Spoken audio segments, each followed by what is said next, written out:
After I published it, I sent this email to Rick Warren. Subject: Shocking Beliefs of John Calvin. This one may get me hung. Hi, Rick. The post is below. If I disappear, it's your fault. You can reach me at Salman Rushdie's place. Rick's response made me laugh out loud. He promised to officiate my funeral if my body was ever found. Keep in mind that I'm not a Calvin hater. I never touched his theological system. I simply pointed out some beliefs he held that are shocking to many evangelical Christians, just as I did with the rest of the people I treat in this volume.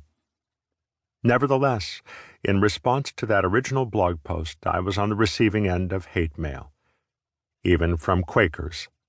The smoldering anger laden in those emails would make Kaiser Sose blush. If you don't know who Mr. Sose is, you can insert Howard Stern into that sentence. What do I mean? Here are two of the tamer ones. Viola's journey to the dark side is now complete. Writing this blog post is the equivalent of witchcraft. I wonder if he's stopped torturing small animals, too. Doubt it. Take me off his blog list immediately. Your Shocking Beliefs series reminds me of Charles Manson.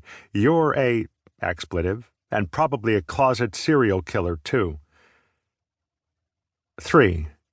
Some of these so-called shocking beliefs that I cover in this book are beliefs that I myself agree with. Others I find abhorrent. Consequently, just because a shocking belief is listed doesn't reveal how I personally feel about it. It simply means that many evangelical Christians will find the belief to be shocking at worst, or peculiar at best. Therefore, to those of you who are inclined to finish this book and proudly throw your chest out saying, "Good grief, I wasn't shocked by any of those beliefs," remember 3 things. You missed the point of the book. Each person I feature had people who believed they were heretics during their day, and every one of them still have people raking them over the coals because of their viewpoints. 4. While I disagree with a number of beliefs that each person I feature held, I have respect for each of them. In fact, I cannot tie the laces of their shoes. Each individual was remarkable in his own right. I realize this means that people who don't like Calvin, Lewis, Wesley, Augustine, and so forth will be turned off by that statement, and some may misuse this book as a frontal attack on each person it covers, completely missing the boat on those chapters and the intent of this volume. If you ever find someone doing that, feel free to quote this section to them to jar their memory. 5.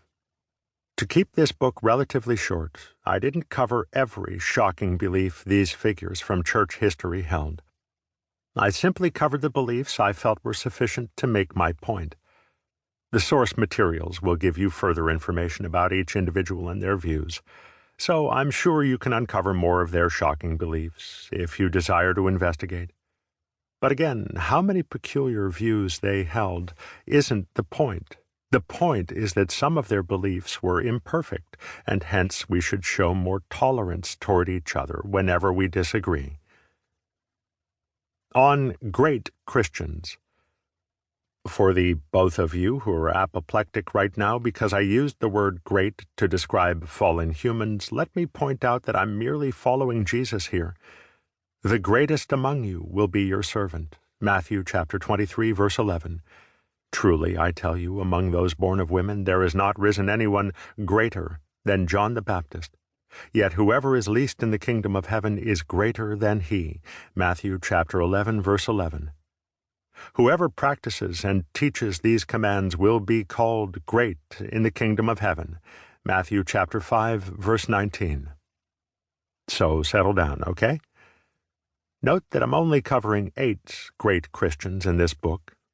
In my study of church history, these are the people I believe shaped the evangelical Christian world the most. I don't have a shocking belief entry for Billy Graham since I don't think he fits into that category. However, I did feature 7 surprising, perhaps even shocking, quotes by him. You will find that no women are mentioned. That's because in my research, the women who significantly shaped church history, such as Fanny Crosby and Amy Carmichael, didn't appear to hold any shocking beliefs. I suppose that's a compliment to them.